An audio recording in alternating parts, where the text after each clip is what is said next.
À la banque, ma mère a parlé doucement, signe juste, ma chérie, tout en me plantant ses ongles dans la cuisse. J'ai tapé, coercition, dans la ligne d'objet du transfert. Elle souriait. Jusqu'à ce qu'elle voie qui se tenait derrière elle. Je m'appelle Nance, 28 ans, et je viens de voir ma mère contrefaire ma signature sur un virement bancaire à 6 chiffres tout en enfonçant ses ongles si profondément dans ma cuisse qu'il y laissait des marques en croissant de lune. Le plus fou, c'est qu'elle souriait tout le temps. J'étais assise là, figée, tandis qu'elle disait gentiment au directeur de la banque, signé simplement, ma chère. Pendant que ses doigts s'enfonçaient dans ma chair comme un avertissement. Mais voici ce qu'elle ignorait. J'avais tout enregistré. D'où regardez-vous aujourd'hui? Laissez votre localisation dans les commentaires ci-dessous et cliquez sur les boutons « J'aime » et « S'abonner » si vous vous êtes déjà senti manipulé par quelqu'un en qui vous aviez confiance. Vous voudrez certainement rester pour découvrir ce qui s'est passé ensuite. Permettez-moi de revenir en arrière et de vous raconter comment je me suis retrouvé dans ce fauteuil. À voir ma propre mère tenter de me voler mon héritage. Tout a commencé il y a un mois, lorsque papa est décédé subitement d'une crise cardiaque. Je vivais à Portland, travaillant comme graphiste indépendante, construisant enfin quelque chose pour moi-même après des années de drames familiaux. Papa et moi avions nos désaccords, bien sûr, mais il était le seul à avoir toujours cru en moi. Maman m'a appelé à minuit en sanglotant. Nance, chérie, ton père, il est parti.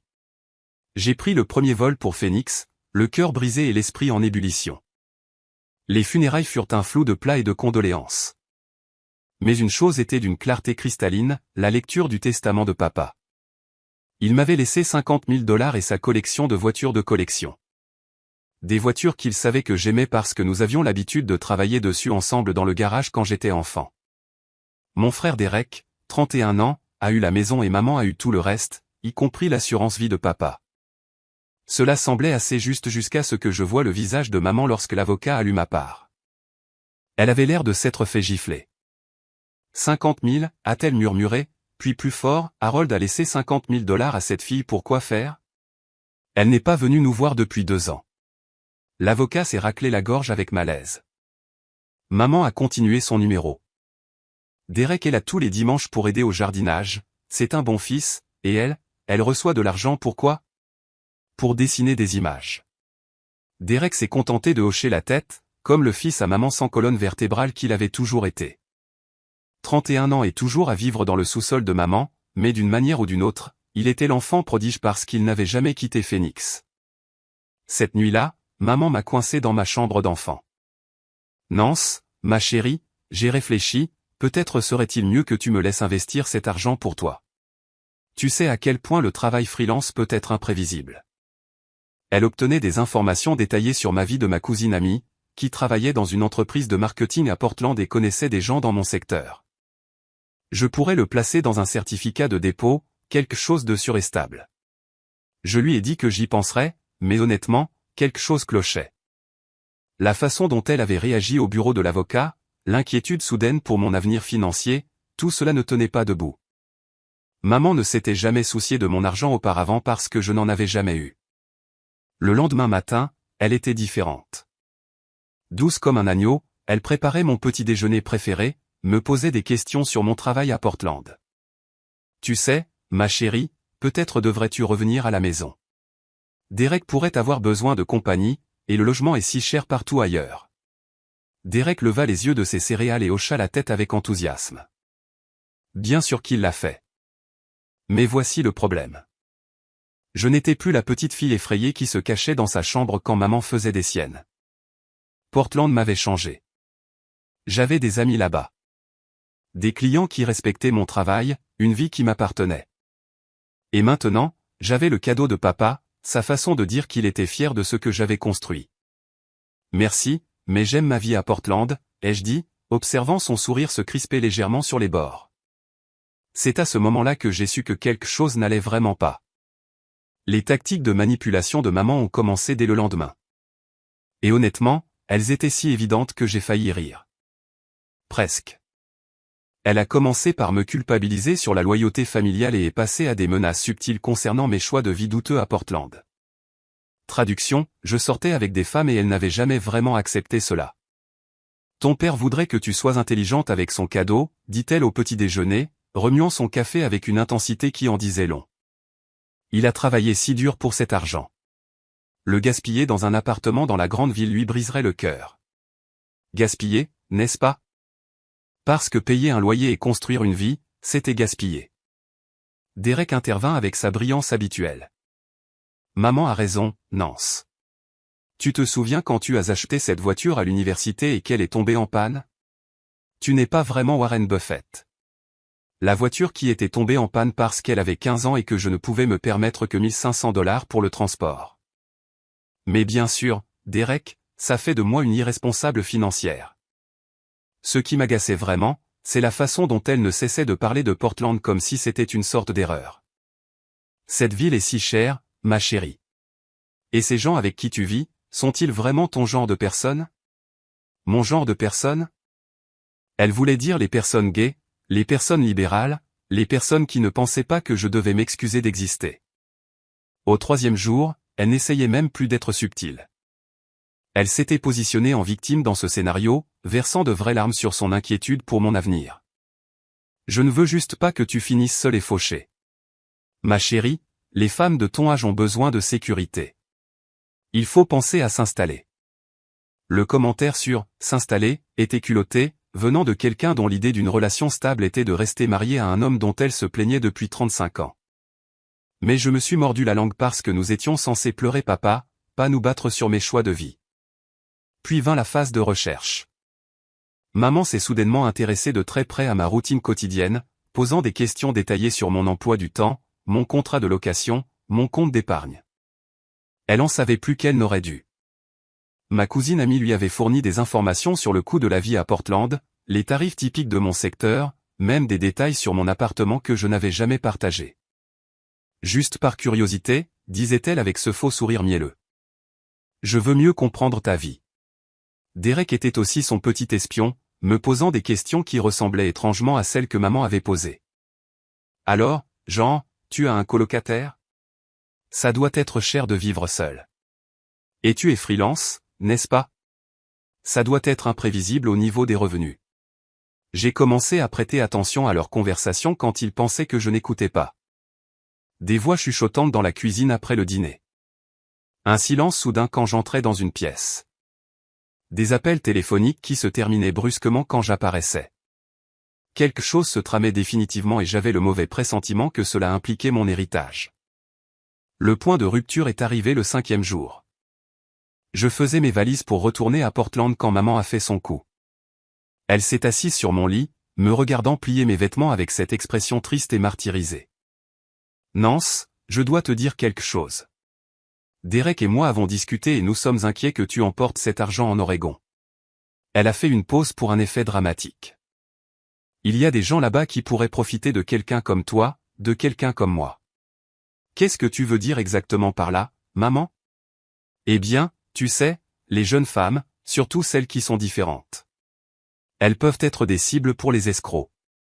Et avec ton style de vie, ma chérie, tu ne penses pas vraiment clairement à la stabilité à long terme. C'était ça. La vraie raison pour laquelle elle voulait contrôler mon argent. Elle pensait qu'être gay me rendait incapable de prendre des décisions rationnelles, comme si ma sexualité affectait d'une manière ou d'une autre ma capacité à comprendre les mathématiques de base. J'ai fermé ma valise et les regardé droit dans les yeux. Je prends l'argent de papa, maman. C'est le mien et je vais l'utiliser pour construire quelque chose de concret à Portland. Fin de la discussion. Son masque de douceur a finalement glissé. Bien, mais ne viens pas pleurer chez moi quand tu auras tout dépensé et que tu auras besoin d'aide. Mais je savais que ce n'était pas fini. Loin de là. Les appels téléphoniques ont commencé dès que je suis rentré à Portland. Au début, c'était juste maman qui prenait des nouvelles, me demandant comment je m'adaptais à ma routine.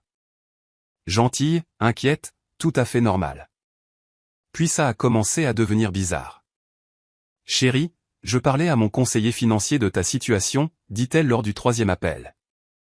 Il a mentionné que l'argent de l'héritage peut être très délicat au niveau fiscal si tu ne le gères pas correctement. Tu pourrais te retrouver à devoir beaucoup plus que tu ne penses. J'avais déjà examiné les implications fiscales. Papa avait tout structuré pour minimiser ce que je devrais. Mais maman n'avait pas besoin de savoir que j'avais fait mes devoirs. Je l'ai laissé penser que j'étais ignorante, curieuse de voir où cela allait mener. Peut-être devrais-tu parler à un professionnel avant de faire quoi que ce soit de hâtif, continua-t-elle. Je pourrais organiser une rencontre avec notre expert. Il a aidé notre famille pendant des années. Leur expert, le même conseiller financier qui avait aidé Derek à perdre $5000 dans une arnaque de crypto-monnaie l'année dernière. Non merci. Mais j'ai fait semblant. Ça me semble une bonne idée, maman. Je veux être intelligente à ce sujet. Je pouvais pratiquement l'entendre sourire à travers le téléphone. Merveilleux. Je l'appellerai demain et verrai quand il peut nous recevoir. Peut-être pourrais-tu revenir le week-end prochain. Nous. Intéressant. C'est à ce moment-là que j'ai décidé de faire mes propres recherches. J'ai appelé le cabinet d'avocats qui avait géré le testament de papa et posé quelques questions sur le processus d'héritage. L'assistante juridique était serviable, confirmant ce que je savais déjà. L'argent était à moi, sans condition, et maman n'avait aucun droit légal de prendre des décisions à ce sujet. Mais ensuite, elle a mentionné quelque chose qui m'a glacé le sang. Votre mère a bien appelé pour demander le calendrier du transfert et s'il y avait des complications spécifiques avec votre part. Maman avait appelé le cabinet d'avocats sans me le dire. Ce n'était certainement pas le comportement normal d'une veuve en deuil. J'ai commencé à tout documenter, à faire des captures d'écran de chaque SMS, à enregistrer les appels téléphoniques quand je m'en souvenais, à prendre des notes sur ces questions et commentaires. Appelez-moi paranoïaque, mais quelque chose dans toute cette situation me semblait calculé. La pression s'est accentuée au cours des 2 semaines suivantes. Maman appelait quotidiennement, chaque conversation tournant autour de mes décisions financières. Elle racontait des histoires d'horreur sur des gens qui avaient perdu leur héritage. Mentionnait la complexité des impôts, suggérait que quelqu'un avec mon expérience limitée pourrait bénéficier de conseils professionnels. Derek a également rejoint la campagne, m'envoyant des articles sur les arnaques à l'investissement et les erreurs de planification financière. Très subtil, les gars. Le plus étrange, c'est à quel point tout cela semblait coordonné, comme s'ils travaillaient à partir d'un scénario, chacun à son tour pour m'épuiser sous différents angles. Maman jouait la carte de la mère inquiète, Derek jouait la carte du frère préoccupé, et ensemble, ils dépeignaient de moi l'image de quelqu'un de trop naïf et inexpérimenté pour gérer l'argent des adultes. Avez-vous déjà vécu des membres de votre famille travaillant ensemble pour vous manipuler?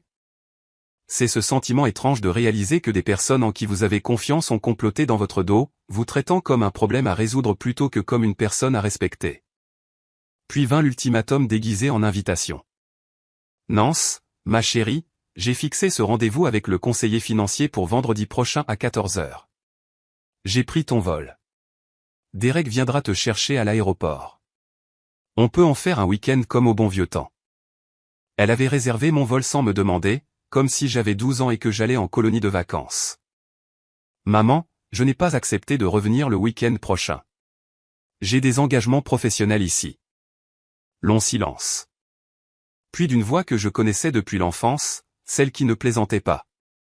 Nance, c'est important. L'argent de ton père ne va pas se gérer tout seul. Et franchement, je m'inquiète de certains de tes choix. Si tu n'es pas assez mature pour gérer cela de manière responsable, peut-être devrons-nous explorer d'autres options. D'autres options? Qu'est-ce que cela signifiait?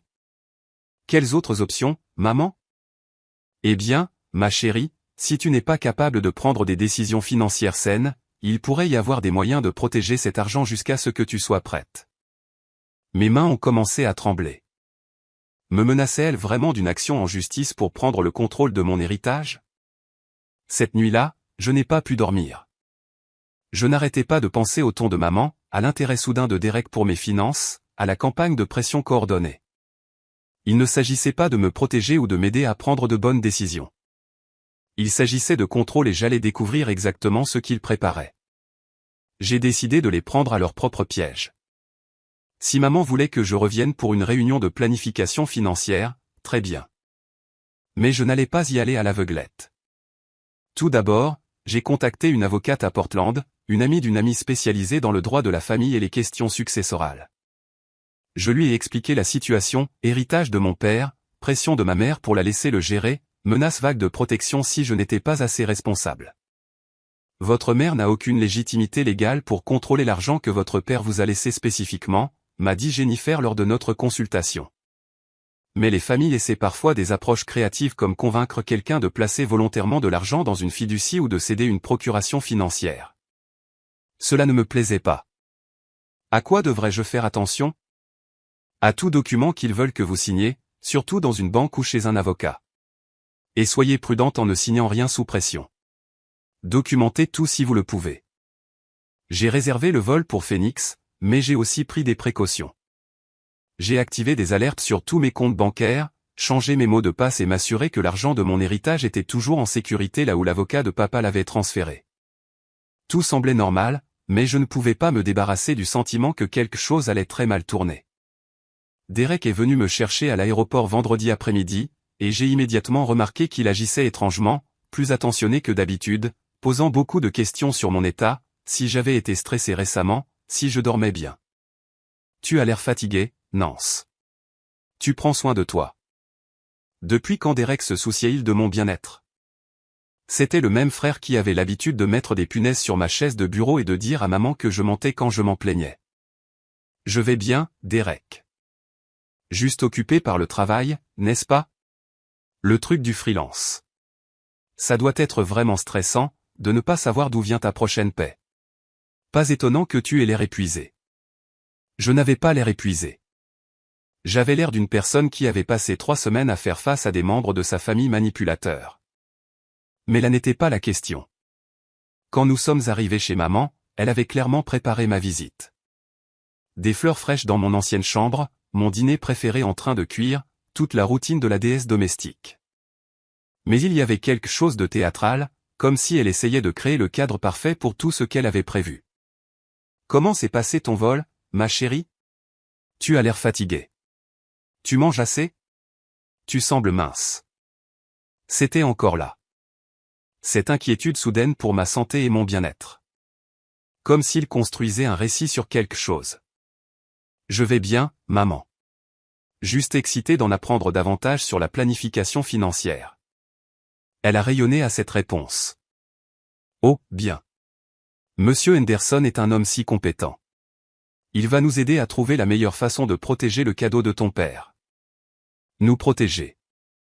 Le langage tournait autour de la prise de décision collective et de la défense contre une menace non nommée. Mais la menace n'était pas les escrocs externes ou les mauvais investissements. La menace était mon indépendance. Ce soir-là, maman a préparé mon dessert préféré et s'est installée pour ce qu'elle pensait clairement être une conversation à cœur ouvert. Nance, ma chérie, je veux que tu saches que tout ce que Derek et moi faisons vient d'un endroit d'amour. Nous voulons juste nous assurer que tu es prise en charge. J'apprécie, maman, mais j'ai 28 ans. Je me suis occupé de moi-même pendant des années. Je sais, ma chérie, mais c'est différent. C'est de l'argent réel. De l'argent qui change une vie. Et avec ta situation à Portland, ton style de vie, l'incertitude, nous craignons juste que tu prennes des décisions que tu regretteras plus tard. Ma situation, mon style de vie. Toujours ramené à ma sexualité. Comme si être gay me rendait automatiquement irresponsable financièrement. Quelle décision vous inquiétez-vous que je prenne? Elle a soupiré dramatiquement. Eh bien, par exemple, Amy a mentionné que les femmes de ta communauté se laissent parfois convaincre de soutenir financièrement des partenaires ou d'investir dans des entreprises qui ne sont pas vraiment viables. Parfois, les gens profitent des cœurs généreux. Je l'ai regardé. Tu suggères sérieusement que je vais me faire escroquer par des lesbiennes? Ne me fais pas dire ce que je n'ai pas dit, Nance. Je dis juste que les décisions émotionnelles et l'argent ne font pas bon ménage. C'est pourquoi Monsieur Henderson a suggéré des garanties. Des garanties? Quel genre de garanties? Oh, juste des choses standards. Nous discuterons de tout cela demain à la réunion. Mais j'en avais marre d'attendre demain. J'en avais marre d'être traité comme une enfant à qui on ne pouvait pas confier le cadeau de son propre père. Et j'en avais définitivement marre d'être manipulé par des gens qui prétendaient m'aimer tout en sapant systématiquement mon autonomie. Il était temps de renverser la situation. J'ai passé cette nuit à faire des recherches au lieu de dormir. Si maman et Derek préparaient quelque chose, je devais savoir quelles options légales ils avaient réellement. Il s'est avéré que Jennifer avait raison. Leurs options étaient extrêmement limitées à moins qu'ils ne puissent prouver que j'étais mentalement incompétente. Mon héritage m'appartenait, à faire ce que je voulais. Mais je n'arrêtais pas de penser à cette phrase que maman avait utilisée, Monsieur Henderson a suggéré des garanties. Quel genre de garantie un conseiller financier suggérerait-il? Et pourquoi aurait-il besoin de garanties pour une simple consultation? J'ai décidé de faire des recherches sur Monsieur Henderson. J'ai trouvé le site web de son bureau, vérifié ses références, lu quelques avis. Tout semblait légitime. Mais un avis a attiré mon attention, a aidé notre famille à créer une fiducie pour protéger les actifs des mauvaises décisions. Une fiducie. C'était ce qu'il prévoyait. Si maman pouvait me convaincre de placer mon héritage dans une sorte de fiducie dont elle serait la principale fiduciaire, elle aurait le contrôle de l'argent tout en faisant croire qu'elle me protégeait. Et si je signais volontairement, ce serait légal, même si j'avais été manipulé pour accepter. Mais elle avait besoin de ma signature pour que cela fonctionne. J'ai envoyé un SMS à Jennifer tôt samedi matin. Hypothétiquement, si quelqu'un voulait créer une fiducie pour mon argent d'héritage, aurait-il besoin de ma signature? Elle a répondu dans l'heure. Oui, et vous devriez signer devant un notaire ou un responsable bancaire. Soyez très prudente en ne signant rien que vous n'ayez pas lu entièrement. Si vous soupçonnez une manipulation, documentez tout. Le rendez-vous était fixé à 14 h à la First National Bank, et non au bureau de Monsieur Henderson. Cela semblait étrange jusqu'à ce que je réalise qu'ils auraient besoin d'un responsable bancaire pour authentifier les documents. Ils prévoyaient de tout faire en un seul voyage, consultation, paperasse, signature, terminé. J'ai décidé d'être proactive. J'ai rappelé Jennifer et organisé qu'elle examine tous les documents avant que je ne les signe, même si cela signifiait retarder la réunion. Je ne peux pas être là en personne, a-t-elle dit. Mais vous pouvez photographier tout ce qu'ils veulent que vous signiez et me l'envoyer immédiatement. Ne les laissez pas vous faire pression pour signer sans examen juridique. Ce matin-là, maman était en pleine représentation. Elle a préparé un grand petit déjeuner, a discuté des crêpes préférées de papa, a remémoré des vacances en famille, un comportement classique de « love bombing », m'accablant d'affection avant de faire sa grande demande. Je suis si contente que nous fassions cela, ma chérie. Ton père serait fier de nous voir travailler ensemble pour protéger son cadeau. Travailler ensemble? Protéger son cadeau. Le langage était si soigneusement choisi, conçu pour me faire sentir coupable de remettre en question leur motivation. Derek nous a rejoints pour le petit déjeuner. Également joyeux et solidaire, bien que j'ai remarqué qu'il semblait nerveux. Il n'arrêtait pas de consulter son téléphone et de jeter des coups d'œil à maman comme s'il attendait un signal. Tu vas vraiment aimer Monsieur Henderson, Nance. Il a tout expliqué à maman et à moi hier, et tout cela a parfaitement du sens. Attends, il l'avait rencontré hier? Sans moi? Vous l'avez déjà rencontré? Juste des choses préliminaires, maman a dit rapidement. Tu sais, expliquer la situation, passer en revue les options. Rien qui t'affecte directement. Rien qui m'affecte directement, sauf qu'ils avaient eu une réunion entière sur mon argent sans m'inclure dans la conversation. Le trajet jusqu'à la banque était surréaliste. Maman n'arrêtait pas de parler de la fierté de papa, de notre intelligence, de la façon dont c'était exactement ce qu'une famille aimante devrait faire dans des situations comme celle-ci. Derek a hoché la tête, mais je pouvais voir la tension dans ses épaules. J'étais assise sur la banquette arrière, l'impression d'être conduite à ma propre exécution, mais aussi étrangement calme. J'avais un plan maintenant. Quand nous sommes arrivés sur le parking de la banque, j'ai vu un homme en costume attendre à l'entrée. Monsieur Henderson, je suppose. Il avait exactement le genre d'allure d'une personne qui aiderait les familles à protéger l'argent des enfants adultes irresponsables. Le voilà, maman a dit joyeusement. Juste à l'heure, Nance, ma chérie, souviens-toi que tout cela concerne ce qui est le mieux pour toi. Essaie de garder l'esprit ouvert. J'ai attrapé mon téléphone et appuyé sur enregistrer. Monsieur Henderson était tout ce à quoi je m'attendais. Costume coûteux, poignée de main ferme, le genre de sourire qui n'atteignait jamais vraiment ses yeux. Il nous a guidés vers un bureau privé de la banque, avec une table de conférence et des piles de documents déjà préparés. Mademoiselle Morrison, dit-il, désignant une chaise. Votre mère m'a expliqué votre situation, et je pense que nous avons d'excellentes options pour assurer que votre héritage soit protégé et se développe de manière responsable. Ma situation? Ma mère avait expliqué ma situation à un parfait étranger sans ma connaissance ni mon consentement. J'ai souri poliment et j'ai pris la place offerte, positionnant mon téléphone sur la table afin qu'il puisse capter la conversation. Avant de commencer, ai-je dit gentiment, pourriez-vous m'expliquer exactement ce que ma mère vous a dit à propos de ma situation? Le sourire de maman s'est tendu presque imperceptiblement. Monsieur Henderson a consulté ses notes. Eh bien, vous êtes une jeune femme vivant seule dans une ville chère, travaillant dans un domaine créatif avec des revenus irréguliers. Votre mère a exprimé des inquiétudes quant à votre inexpérience avec de grandes sommes d'argent et le potentiel de mauvaises décisions financières. Je vois.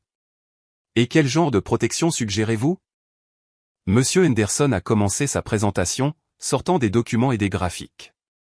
Le plan de base était exactement ce que je soupçonnais, une fiducie avec maman comme fiduciaire principale et Derek comme remplaçant.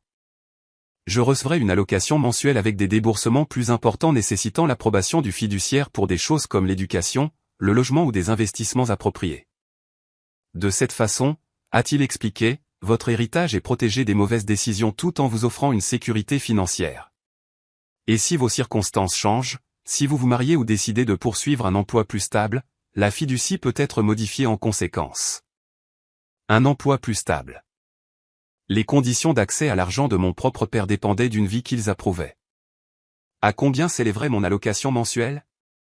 Nous pensons que $800 devrait couvrir vos besoins de base.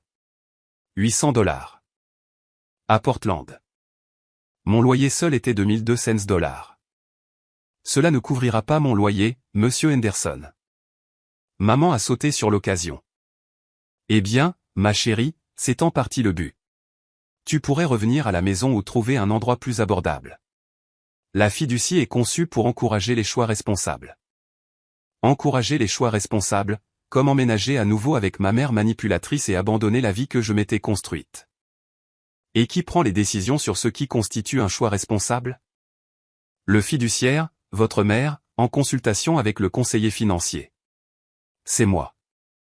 Le sourire de monsieur Henderson devenait de plus en plus condescendant à chaque minute.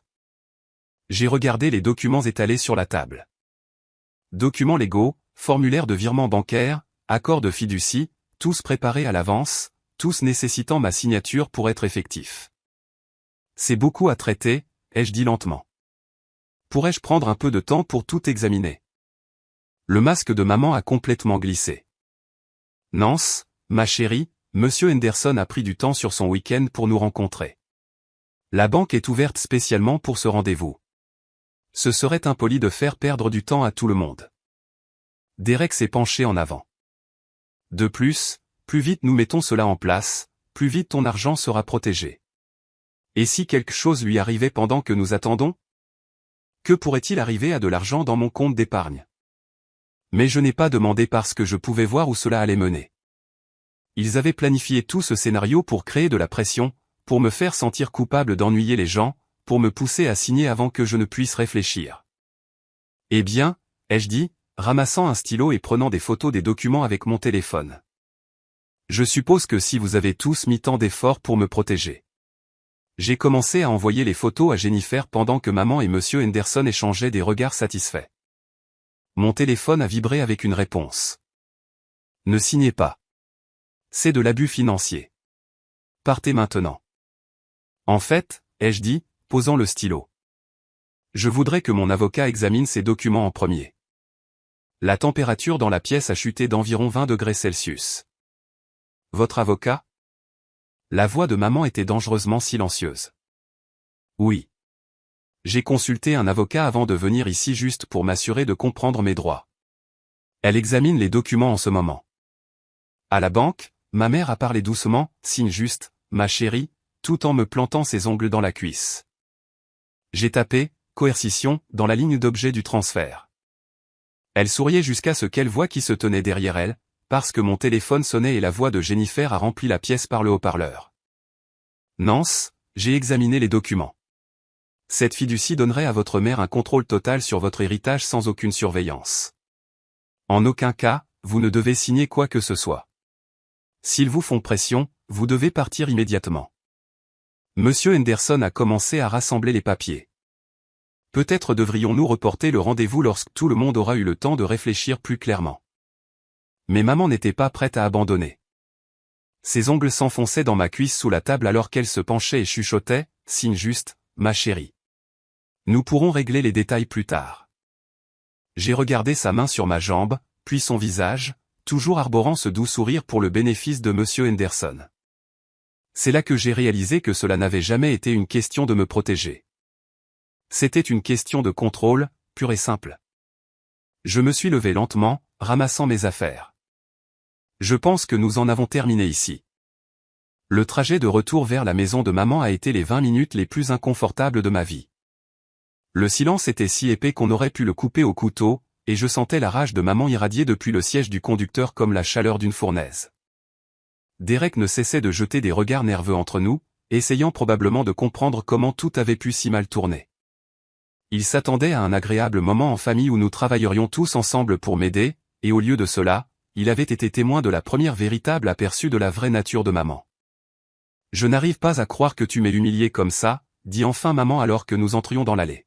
« Monsieur Henderson travaille avec notre famille depuis des années, et tu nous as fait passer pour des criminels. Est-ce que c'est moi qui l'ai fait?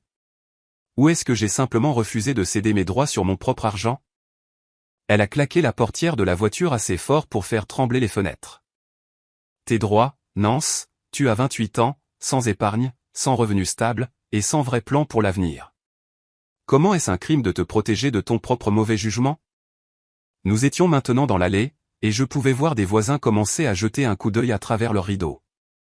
Bien. Qu'ils soient témoins de cela. « Maman, quelle est votre vraie situation financière? » La question l'a frappée comme une gifle. « Qu'est-ce que tu veux dire? » Je veux dire, pourquoi as-tu vraiment besoin de contrôler mon héritage? Parce que cela ne concerne pas ma protection contre de mauvaises décisions. Il s'agit de toute autre chose. Derek s'est approché, soudainement attentif d'une manière qu'il n'avait jamais été auparavant. « De quoi parles-tu, Nance? » Je l'ai regardé, puis j'ai reporté mon regard sur maman. « Derek, savais-tu que maman a appelé l'avocat de papa, posant des questions spécifiques sur les complications concernant ma part de l'héritage? Savais-tu qu'elle a reçu des rapports détaillés sur ma vie à Portland de ma cousine amie? Savais-tu que cette fiducie était conçue pour me forcer à revenir à la maison et à vivre avec $800 par mois? » Le visage de Derek pâlit. « Maman, c'est vrai? » Ne sois pas ridicule, maman a claqué, mais sa voix manquait de sa conviction habituelle. J'essayais juste de mieux comprendre la situation. « Quelle situation, maman? » Mon héritage était simple. 50 000 $ transférés directement à moi. Quelles complications pourrait-il y avoir? Elle ouvrit la bouche, puis la referma. Pour la première fois de ma vie, j'avais réussi à la coincer dans un mensonge dont elle ne pouvait pas se sortir. À moins, continuai-je, que tu n'espérais qu'il y aurait des complications ou que tu ne prévois d'en créer. Selon vous, que va-t-il se passer ensuite? La mère de Nance va-t-elle enfin révéler ses vraies motivations, ou trouvera-t-elle un autre moyen de manipuler la situation? Laissez vos prédictions dans les commentaires ci-dessous. Cette nuit-là, je n'ai pas pu dormir. Je revivais sans cesse la scène à la banque. La réaction de maman quand j'ai mentionné l'avocat. Le regard de Derek quand il a commencé à réaliser ce qui se passait vraiment. Vers minuit, j'ai entendu des voix en bas.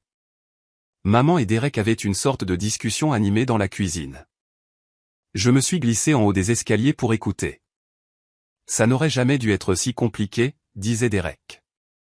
Tu as dit que c'était juste pour l'aider à faire de bons choix.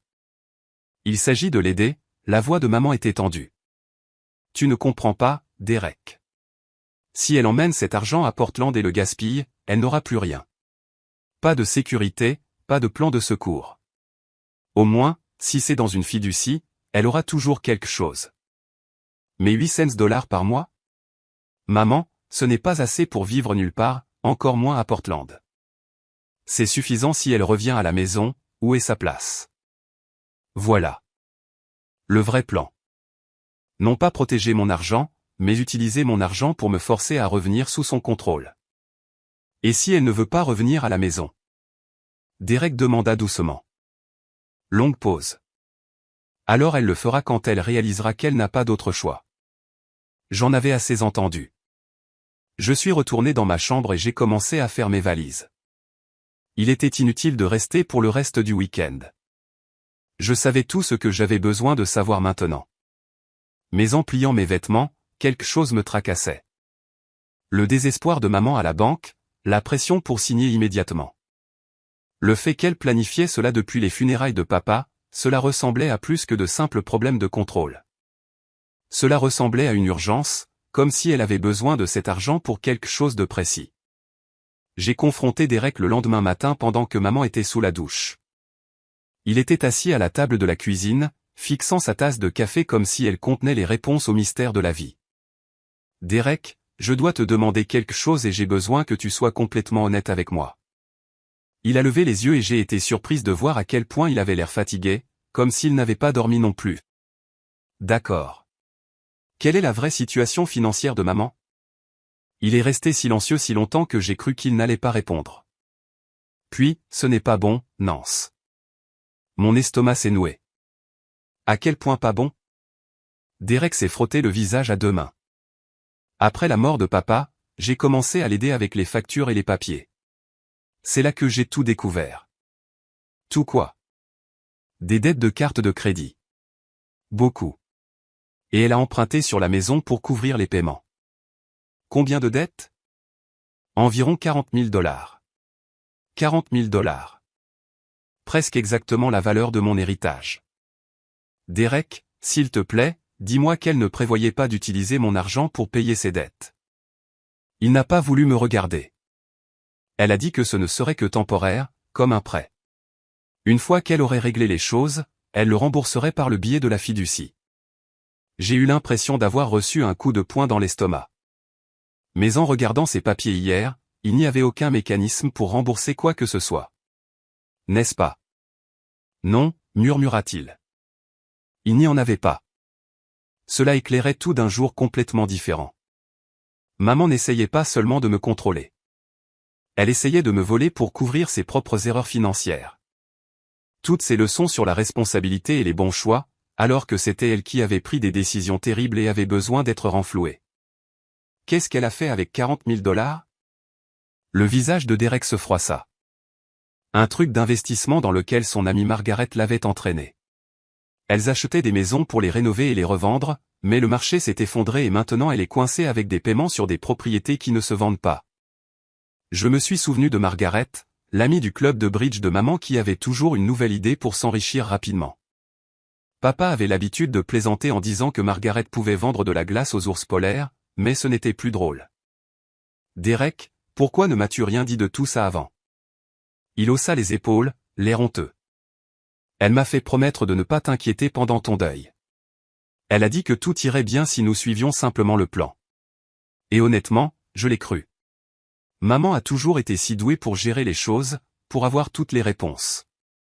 Je ne pensais pas qu'elle pouvait se tromper sur quelque chose d'aussi important. C'était la différence entre Derek et moi. Il n'avait jamais appris à remettre en question la version de la réalité de maman.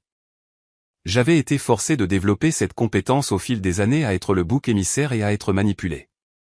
Ce qui ressemblait à une punition avait en fait été une préparation. Derek, il y a autre chose. Cette fiducie ne visait pas seulement à contrôler mes dépenses. Elle était conçue pour me rendre si malheureuse que j'abandonnerais finalement et la laisserais tout avoir. Qu'est-ce que tu veux dire ? J'ai sorti mon téléphone et je lui ai montré les photos que j'avais prises des documents.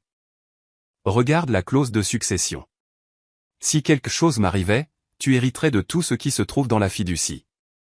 Derek lut la section que j'avais surlignée, son visage pâlissant à chaque seconde. Oh mon Dieu, elle me préparait à obtenir ton héritage si je mourais ou si je devenais si frustré par les restrictions que je te cédais tout malgré elle. Quoi qu'il en soit, l'argent de papa finirait entre les mains du membre de la famille qui n'avait jamais quitté Phoenix. Nous sommes restés en silence, tous deux traitant l'ampleur totale de ce que maman avait prévu. Ce n'était pas seulement de l'abus financier. C'était une restructuration complète des souhaits de papa, utilisant la manipulation légale pour détourner son cadeau de moi entièrement. Nance, je n'en avais aucune idée. Je te jure, je pensais que nous aidions vraiment. J'ai étudié son visage, cherchant des signes de tromperie. Mais Derek n'avait jamais été un bon menteur. C'était toujours la spécialité de maman. Je te crois, Derek, mais nous devons parler de ce qui se passe maintenant. Qu'est-ce que tu veux dire? Je veux dire, vas-tu continuer à l'aider à essayer de me manipuler, ou vas-tu commencer à penser par toi-même? C'était une question dure, mais Derek avait besoin de l'entendre. Il avait passé 31 ans à être le soldat loyal de maman, et il était temps pour lui de décider s'il voulait aussi être sa victime. La réponse de Derek est venue plus tôt que prévu. Cet après-midi-là, alors que je réservais mon vol de retour pour Portland, il a frappé à la porte de ma chambre. « Nance, on peut parler ?» J'ai levé les yeux de mon ordinateur portable. Il tenait un dossier de manille et ses mains tremblaient légèrement. « Qu'est-ce que c'est ? » « Des documents financiers. » « Les documents financiers de maman. » Il s'est assis lourdement sur mon lit. J'ai réfléchi à tout ce que tu as dit et j'ai réalisé que j'avais besoin de voir la situation dans son ensemble par moi-même. Mon cœur s'est emballé. Et c'est pire que ce que je t'ai dit ce matin.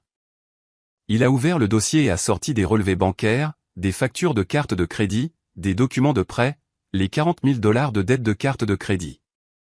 Ce n'est que le début. J'ai regardé les papiers qu'il étalait sur ma couette. À quel point pire? Elle doit presque 80 000 $ au total. Carte de crédit, prêt sur la maison, un prêt commercial pour les investissements immobiliers. Et Nance, les paiements de la maison sont en retard de 3 mois. 80 000 $. Pas étonnant qu'elle ait été si désespérée de prendre le contrôle de mon héritage.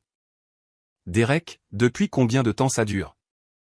Je pense que ça a commencé il y a environ 1 an, mais ça s'est vraiment aggravé après la crise cardiaque de papa. Les factures médicales, les frais funéraires, et puis Margaret l'a convaincu que la rénovation immobilière était un moyen rapide de récupérer ce qu'elle avait dépensé. J'ai ramassé un des relevés de carte de crédit. Le paiement minimum seul était plus élevé que mon loyer mensuel à Portland. Comment a-t-elle fait pour payer même le minimum? Derek avait l'air honteux. Je lui ai donné de l'argent, environ 1500 $ par mois. 1500 $. Derek, où prends-tu cet argent? J'ai pris un deuxième emploi. Sécurité de nuit dans un immeuble de bureau. Et j'ai contracté un prêt personnel. Mon frère était en train de détruire tranquillement son propre avenir financier pour permettre à maman de dépenser et couvrir ses erreurs. Pas étonnant qu'il ait eu l'air si fatigué et stressé. Derek, tu ne peux pas continuer comme ça. Elle se noie et elle va t'entraîner avec elle. Je le sais maintenant, dit-il doucement. Mais à l'époque, elle a dit que ce ne serait que temporaire. Elle a dit qu'une fois qu'elle aurait bien géré ton héritage, elle pourrait tout rembourser et nous serions tous en sécurité. Sauf que mon héritage n'aurait pas été suffisant pour couvrir toutes ses dettes. Non, ça n'aurait pas suffi. Il a sorti un autre document. C'est pourquoi elle prévoyait aussi de vendre la collection de voitures de papa. J'ai eu l'impression d'avoir reçu un coup de poing. Les voitures que papa m'a laissées? Elle les a fait évaluer la semaine dernière. Elles valent environ 30 000 $ si elle les vend à un collectionneur. Donc, le plan total était de voler mes 50 000 $ en espèces, de vendre mes 30 000 $ de voitures et d'utiliser le crédit de Derek pour couvrir le reste de la dette. Elle aurait complètement effacé le cadeau de papa et laissé Derek financièrement ruiné. Tout cela pour payer ses propres mauvaises décisions. Derek, montre-moi l'évaluation. Il m'a tendu le document et mon sang s'est glacé. La signature de l'évaluateur me semblait familière. Trop familière. Derek, regarde cette signature. Regarde-la attentivement. Il a étudié le papier. On dirait la signature de papa.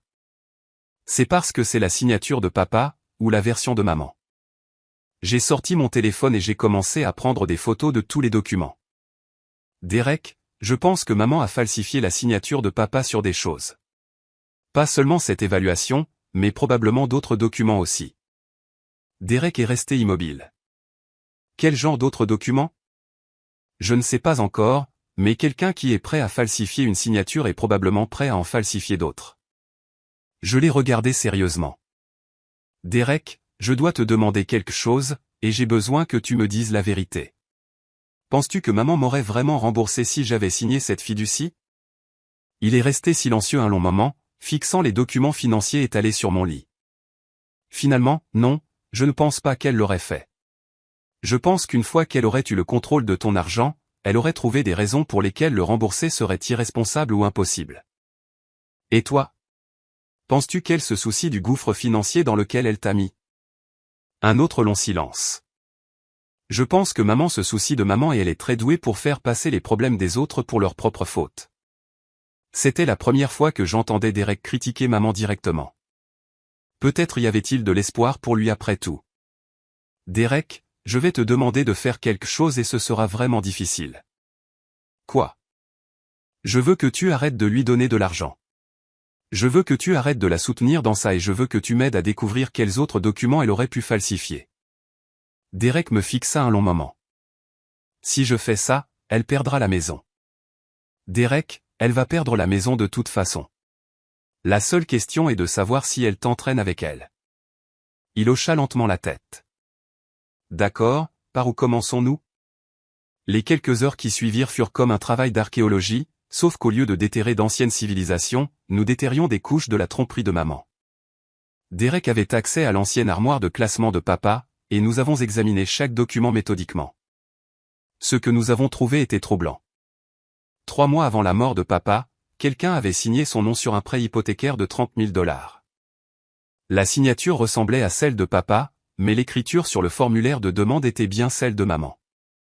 2 mois avant la mort de papa, quelqu'un avait signé son nom pour clôturer son compte de retraite prématurément, payant des pénalités massives pour accéder à l'argent. Encore une fois, la signature de papa, l'écriture de maman. 1 mois avant la mort de papa, quelqu'un avait signé son nom pour ajouter maman comme copropriétaire sur sa police d'assurance de voiture classique, lui donnant le droit de vendre les voitures sans mon consentement. Derek. Maman n'a pas seulement prévu de voler mon héritage après la mort de papa. Elle le volait pendant qu'il était vivant. Derek avait l'air malade. Tu penses que papa savait? Je ne sais pas. C'est peut-être pour ça qu'il a eu cette dernière crise cardiaque. Le stress de découvrir ce qu'elle lui faisait, ce qu'elle nous faisait. Nous avons continué à chercher. Caché à l'arrière de l'armoire de classement, Derek a trouvé quelque chose qui m'a glacé le sang. Un dossier étiqueté « Planification successorale » qui contenait une version complètement différente du testament de papa. Dans cette version, papa me laissait $100 000 et toute la collection de voitures. Il laissait à Derek la maison et $50 000 en espèces. Maman obtenait l'assurance vie et les effets personnels de papa, mais pas d'accès direct à l'argent destiné à Derek et moi. Derek, c'est le testament original de papa. Celui que j'ai vu au bureau de l'avocat a été modifié. Derek a comparé les deux documents côte à côte. Regarde les dates. Celui-ci date de 6 mois avant la mort de papa.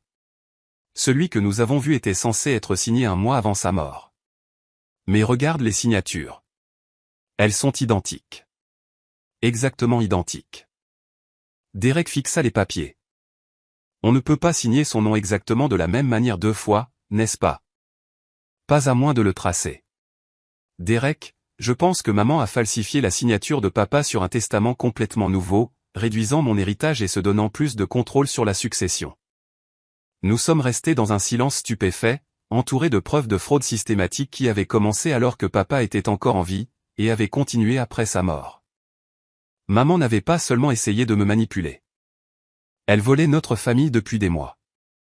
Nous devons aller à la police, dit Derek doucement. Faut-il, Derek? Pense à ce que ça signifie.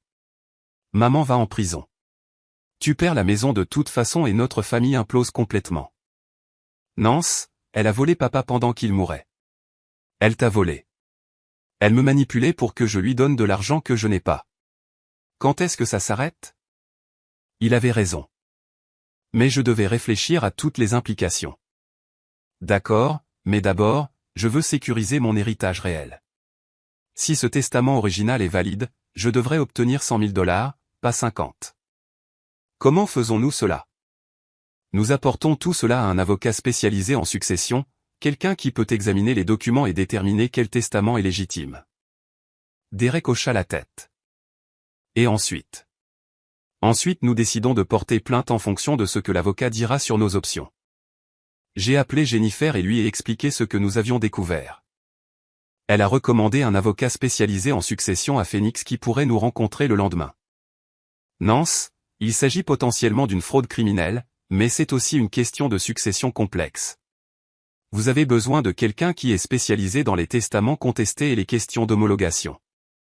Cette nuit-là, Derek et moi avons convenu de dire à maman que nous allions déjeuner, mais de ne pas mentionner le rendez-vous chez l'avocat. Nous avions besoin de conseils professionnels avant de la confronter avec ce que nous avions trouvé. Mais alors que j'étais allongé dans mon lit, fixant le plafond, je n'arrêtais pas de penser aux derniers mois de papa. À quel point il avait l'air fatigué, à quel point il semblait inquiet. Avait-il découvert ce que maman faisait, avait-il essayé de l'arrêter? Et si oui, le stress de faire face à sa trahison avait-il contribué à sa crise cardiaque? Je commençais à réaliser que les manipulations de maman auraient pu coûter à notre famille plus que de l'argent. Elles auraient pu nous coûter papa. L'avocate spécialisée en succession, Margaret Hoffman, a examiné nos documents pendant 2 heures avant de parler. Derek et moi étions assis dans sa salle de conférence, observant son visage pour toute indication de ce qu'elle pensait. Finalement, elle a levé les yeux. C'est l'un des cas de fraude successorale les plus systématiques que j'ai vus. Votre mère n'a pas seulement falsifié la signature de votre père. Elle a créé un testament entièrement fictif et l'a utilisé pour détourner ses actifs. Le testament original est-il valide, ai-je demandé. Oui, absolument. Le testament original est dûment attesté, notarié et conforme aux documents de planification successorale antérieure de votre père. Le testament modifié présente de nombreux problèmes, signature de témoins incorrects, changement de date suspect, le plus évident, des signatures falsifiées. Derek se pencha en avant. Qu'est-ce que cela signifie pour l'héritage de Nance? Cela signifie que Nance a droit aux 100 000 $ complets plus la collection de voitures, comme spécifié dans le testament légitime. Les 50 000 $ qu'elle a reçus étaient basés sur des documents frauduleux. J'ai ressenti un mélange de soulagement et de colère. Soulagement d'obtenir ce que papa voulait réellement que j'ai et colère que maman m'ait volé 50 000 $ et ait presque réussi à s'en tirer. Qu'en est-il des autres documents que nous avons trouvés, demanda Derek. L'expression de Maître Hoffman devint grave. Le prêt hypothécaire, le retrait du compte de retraite, les changements d'assurance. Tous ces éléments semblent être des falsifications accomplies du vivant de votre père. Ce n'est pas seulement de la fraude successorale. C'est de l'abus financier envers les personnes âgées. Cela aurait-il pu affecter sa santé, ai-je demandé doucement. Le stress financier, en particulier la découverte d'une trahison conjugale, peut absolument contribuer aux événements cardiaques chez les individus vulnérables. Si votre père a découvert ce que votre mère faisait. Elle a terminé sa phrase de manière diplomatique. Derek et moi avons échangé des regards. Nous pensions tous les deux la même chose. Maître Hoffman, quelles sont nos options ici, ai-je demandé. Vous avez plusieurs choix. Vous pouvez intenter des recours civils pour récupérer les fonds volés et corriger la distribution successorale. Vous pouvez déposer des plaintes pénales pour fraude et abus envers les personnes âgées. Ou vous pouvez rechercher une combinaison de justice civile et pénale. Que recommanderiez-vous? Cela dépend de vos objectifs. Voulez-vous récupérer les biens de votre père et prévenir toute fraude future? Voulez-vous que votre mère subisse des conséquences pénales? Voulez-vous protéger Derek d'autres manipulations financières? J'ai regardé Derek. Qu'en penses-tu? Derek est resté silencieux un long moment. Je pense que papa mérite justice et je pense que maman doit faire face aux conséquences de ce qu'elle a fait, non pas raclement de gorge juste à nous, mais à lui. D'accord, poursuivons les options civiles et pénales. Maître Hoffman hocha la tête. Je préparerai les documents nécessaires pour contester le testament et récupérer les actifs volés. Je vous mettrai également en contact avec un procureur spécialisé dans les affaires d'abus envers les personnes âgées. 2 jours plus tard, Derek et moi étions assis en face du détective Morrison et de la procureure adjointe Sarah Chen. Nous avions apporté des copies de tous les documents falsifiés, les dossiers financiers montrant les dettes de maman, et les preuves de fraude systématique. C'est un dossier solide, a déclaré Ada Chen après avoir tout examiné. Votre mère a commis de multiples crimes sur une période prolongée. Les preuves sont claires et bien documentées. Quel genre de conséquences devrait-elle affronter, demanda Derek. Plusieurs chefs d'accusation de fraude, de falsification et d'abus envers les personnes âgées. Nous envisageons une peine de prison significative, des exigences de restitution et des restrictions permanentes sur sa capacité à gérer les questions financières. Derek avait l'air pâle. Combien de temps prendrait le processus? plusieurs mois pour l'affaire criminelle, potentiellement plus longtemps pour le recouvrement civil, mais nous pouvons agir rapidement pour sécuriser les biens de votre père et empêcher votre mère de se débarrasser de toute preuve restante. Cet après-midi-là, le détective Morrison a remis à maman un mandat de perquisition.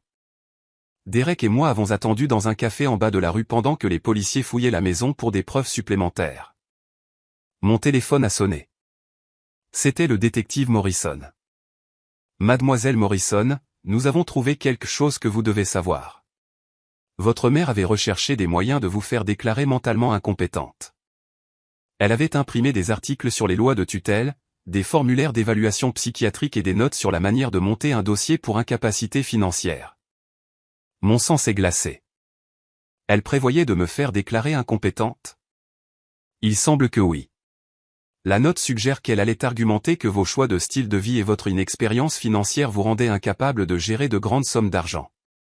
Si je n'avais pas refusé de signer cette fiducie, si je n'avais pas impliqué mon avocat dans la situation, maman serait passée à la phase suivante de son plan.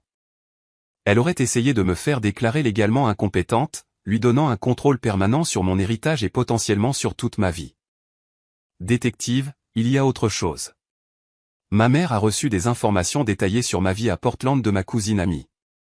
Si elle prévoyait de monter un dossier d'incompétence, elle aurait pu documenter des choses pendant des mois. Nous allons examiner cela.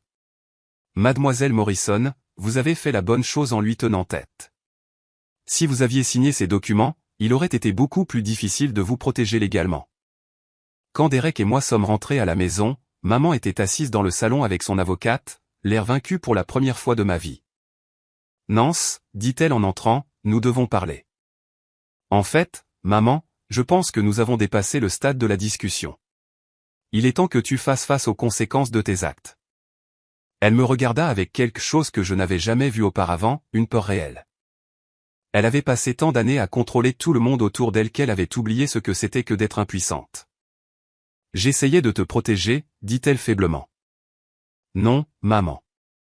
Tu essayais de me voler. De papa? De Derek? Tu essayais de détruire notre famille pour couvrir tes propres erreurs. Son avocate lui chuchota quelque chose à l'oreille. Elle hocha lentement la tête. Je suis prête à faire un marché, annonça son avocate, restitution complète, coopération avec la correction de la succession et un plaidoyer de culpabilité pour réduire les accusations en échange d'une peine plus légère.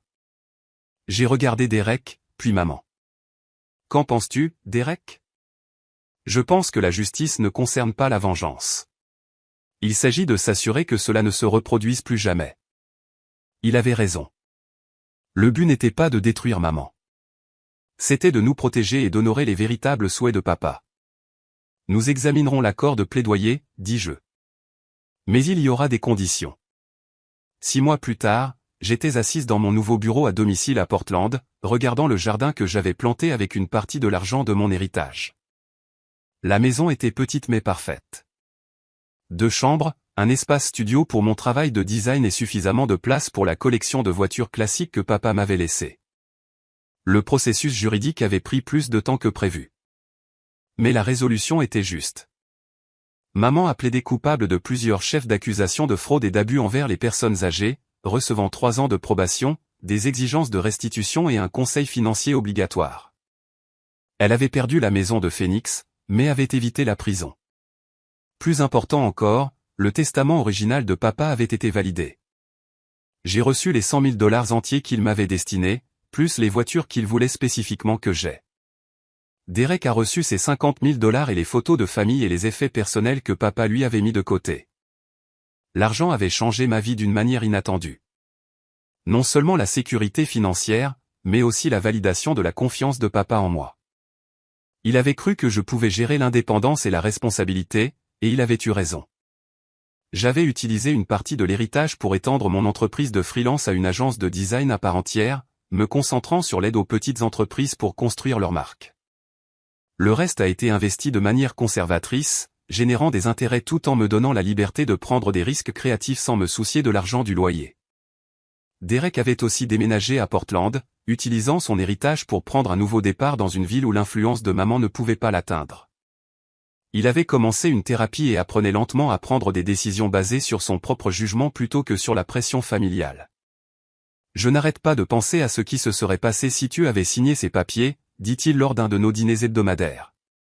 Je serais probablement en train de vivre dans le sous-sol de maman, recevant une allocation comme une adolescente et regardant mes rêves disparaître, un paiement de $800 à la fois, et je ferais encore 2 boulots pour couvrir ses dettes, pensant que c'était une loyauté familiale normale. Nous avions tous les deux appris des leçons importantes sur la différence entre l'amour et la manipulation, entre la protection et le contrôle. Le véritable amour vous fait confiance pour prendre de bonnes décisions et vous soutient lorsque vous faites des erreurs. Le véritable amour n'essaie pas de vous transformer en quelqu'un de plus facile à gérer. Maman appelait encore occasionnellement, généralement quand elle avait besoin de quelque chose. J'ai développé une compétence dont papa aurait été fier, la capacité d'écouter poliment puis de dire non sans culpabilité ni explication. La chose la plus importante que j'ai apprise, c'est que se défendre n'est pas égoïste. C'est nécessaire.